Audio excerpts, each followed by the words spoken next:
Marcus Spears, NFL analyst for the Mothership, contributor to Get Up, NFL Live, SportsCenter, and many other programs there. You can watch him at 4 Eastern every weekday with Laura Rutledge, Ryan Clark, Mina Kimes, and Dan Orlovsky, including today. Free agency officially begins.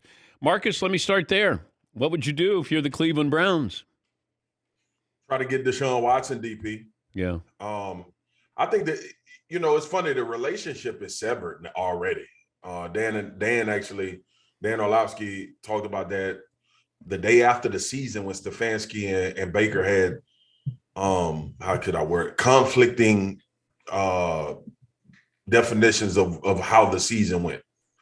But even with all of the things, and I don't ever talk about Deshaun Watson without talking about off the field, because you could trade for him and he still have to sit out 12 games or a year. So you are bargaining and betting on, if you Cleveland, with this going public, you are bargaining that we may not get Deshaun and we may not have Baker unless we force him to be here, right? Because I believe that it could get very ugly. And the fact that Baker, made that statement on social media last night, it lets you know where his head and his heart is.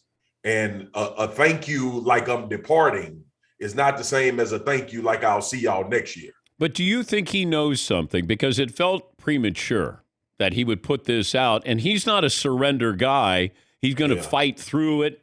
But DP, man, when you first of all of these guys, and I know we kind of inflated with Baker, all of these quarterbacks got egos, man.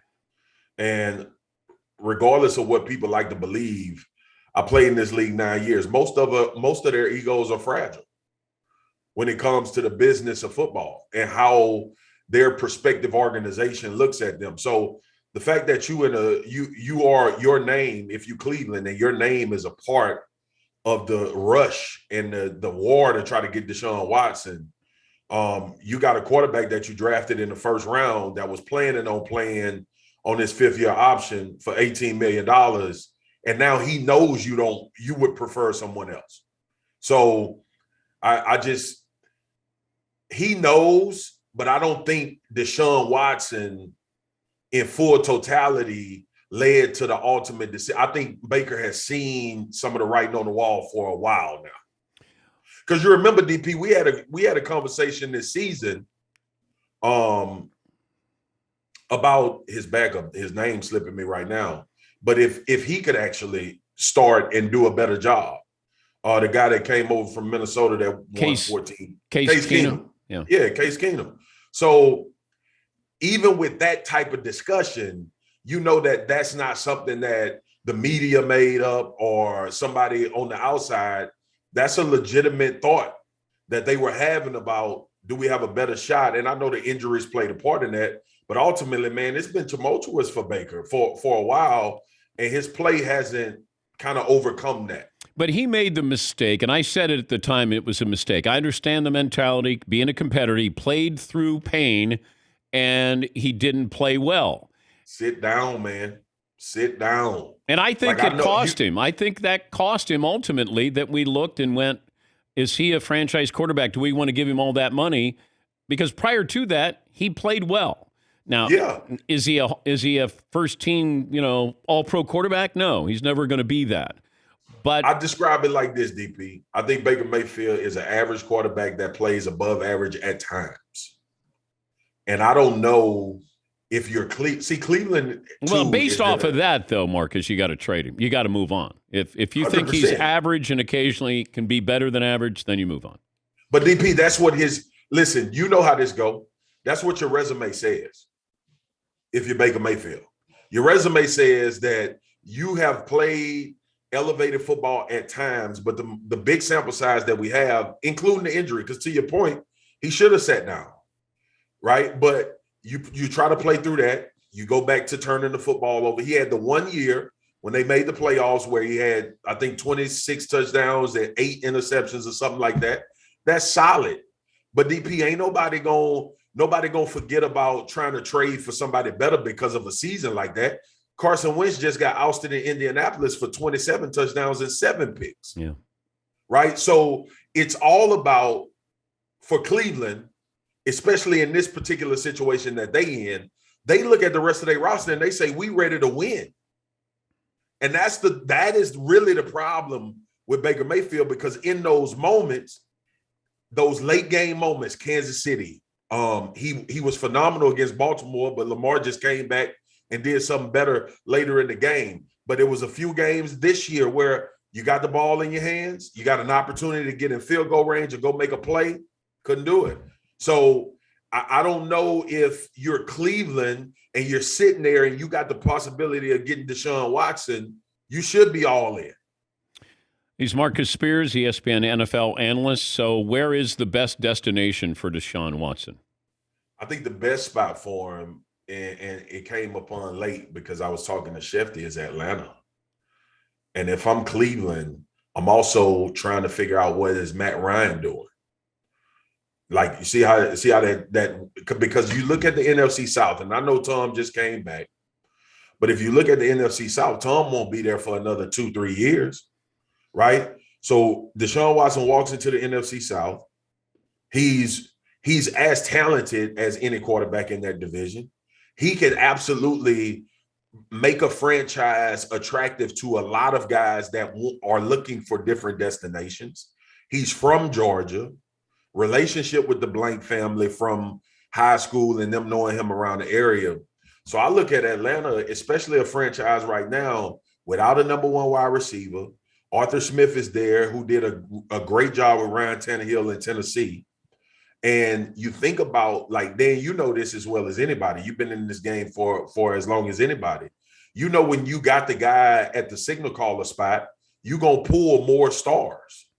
It's the normal operating. Like, we all were waiting on Aaron Rodgers to figure out what Devontae Adams is going to do. And I know that situation is a little convoluted.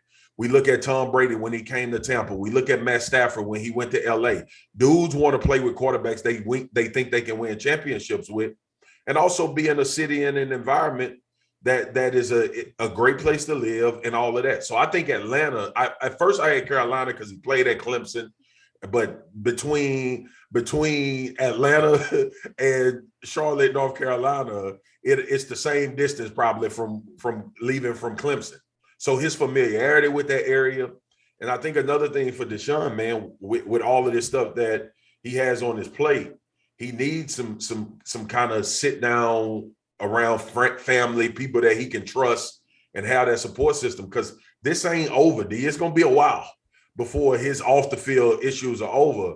And going to Atlanta, I think being around his family, we know the relationship that he has with his mom, I think would be paramount for him mentally, being in that position. And for Atlanta, it'd be great because you get a franchise quarterback. Yeah, I talked about Matt Ryan going to Indianapolis, that maybe you try to take another spin like you did with Phillip Rivers. I got a veteran there. I got an offensive line to protect me. I'm a better quarterback than the previous quarterbacks we have, and I got a good running back here. You know, I can go out and win some games. So it's a great fit. Yeah, it's a great fit. I think Frank Reich would be ecstatic, because Frank Reich is what he wanted. Matt Ryan is what Frank Reich wanted Carson Wentz to be. Yeah. So, yeah, I don't like when you give better takes than me, but that was a great one. help me understand Randy Gregory. It felt like he was going to re-sign with the Cowboys, and then all of a sudden he signs with the Denver Broncos. Your reaction was? I was upset from the standpoint of wanting Randy Gregory because he's a hell of a football player. But I wasn't upset because Randy Gregory got a 5-year, $70 million deal, and he's overcome a lot. I'm more happy about him having that opportunity. Now, wasn't the money the same, though? The money was the same, but the terms were different. And it's a way that Dallas structures their contracts different from other places. And I think it was some language. I asked Shefty this yesterday on NFL Live. It was some language that Dallas puts in the contract about suspensions and getting money back if you just, like. Yeah, but you can understand that, Marcus. If I'm the Cowboys, I got to put that language in there. 100%. But I also can understand if Denver doesn't. That's how they got him. It's basically saying, hey, you might relapse. You might test hot here, and we're not going to terminate your contract here. But I normally don't say, hey, an athlete needs to be loyal, to a team or an owner. The Cowboys stood by Randy Gregory for many, many incidents here. Dan, we're about to have our first fight. Uh-oh. We're about to have our first fight. All right, okay. Because you know how this goes, man. They stood by Randy Gregory because he's a hell of a football player. Let's not kid ourselves now. This is the same team, and you know how much I love the Dallas Cowboys. They signed Greg Hardy. I know. Like, so I have this conversation with people, and I understand it from like on surface level. Like, Randy Gregory had these suspensions, Dallas stuck by him, and Jerry. I love the Cowboys, all right? And I understand how this business works from that standpoint. But if you can't play football, they ain't standing by you. So that's a choice that Dallas made instead of making a choice that other teams made and not touching Randy Gregory or not wanting to sign him. And I don't know if it came back to bite him. The dude, when he got 5 years, $70 million deal with the type of contract that he wanted. That's what we're all trying to do, regardless of if we have Randy Gregory's background, right? DP, if I got a $500,000 workout bonus from one team and the money is the same on another team, but that $500,000 ain't in there, I'm probably leaving, big dog. Well, usually you go to Dallas if you have problems, that they welcome you in. They special. Like, wait, you got any baggage? You go if you can play football at a very high level. Yes. Yeah. Yeah. Because I'm for the one Randy Gregory story, I bet it's 20 that they was like, we'll see you never. Yeah. Well, that's the same thing with Deshaun Watson. If he's a defensive back, a nondescript defensive back, nobody is going to take a chance on him. You got to look at the baggage and talent, and if talent outweighs baggage, then you get to sit in first class. If not, you're in coach. I love this conversation we having because, as you know me, I don't like fooling people. Like, everybody likes to have good feelings about how the NFL operates, and they should have. We've seen the NFL take some moral low ground. We've seen it take some moral high ground as well, but. Ultimately, to your point, DP, like, you are kidding yourself if you don't think the talent is the first thing that these clubs think about. Yeah. Did you ever have a crazy teammate? Crazy teammate? Yeah, probably Tank.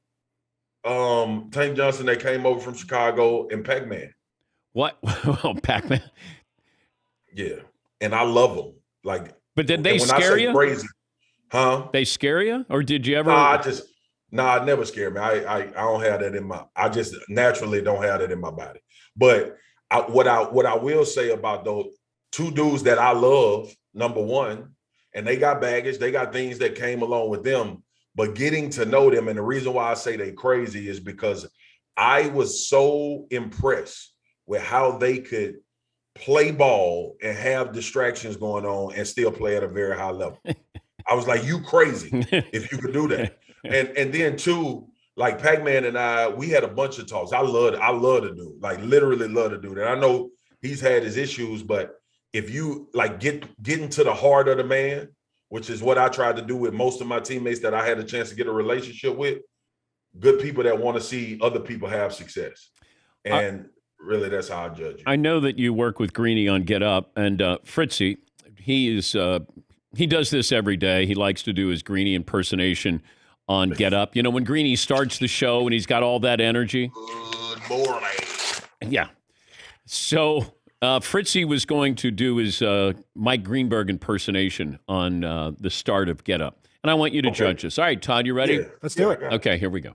Good morning. What was Baker hoping to cook up with that statement to Browns fans? And Watson happens next for Deshaun. Alex the Great caps off a great night, says Puck the Islanders. Don't call it a playing game. Who finished first in the first four? Jones in for a new team? How one Cowboy got lassoed late by a herd of Broncos. Also, don't judge his vaccination response. The Yank slugger is just here to honor a return to spring training. And I'm not joking. Why 60 is the new 50 in the NBA? We'll explain. It's time to get up right now. Damn. That was good, Todd. Thanks. Golly. That was phenomenal. Thanks, bud. I damn near got ready to give a take. Have you ever said before on these shows, I don't have a take? Because you have to have a take. You're supposed to have a take. I have legit said I don't have anything to say about that. Yeah, because there are times on the show when somebody said, well, you got to have an opinion. I said, well, how about I let this breathe a little bit? Yeah. like, how crazy is that? I'm going to pause here for a moment. You know, my wife doesn't say, hey, I need a hot take here. I'm going to button up and use that one, DP. I'm going to let it breathe. Instead of saying I don't have nothing to say, I'm going to say I'm going to let it breathe. Great to talk to you again. Thank you, Marcus. Always great to have you on. As always, man. Thank you, guys. That's Marcus Spears of the Mothership, contributor to Get Up. And you can see him at 4 Eastern every weekday.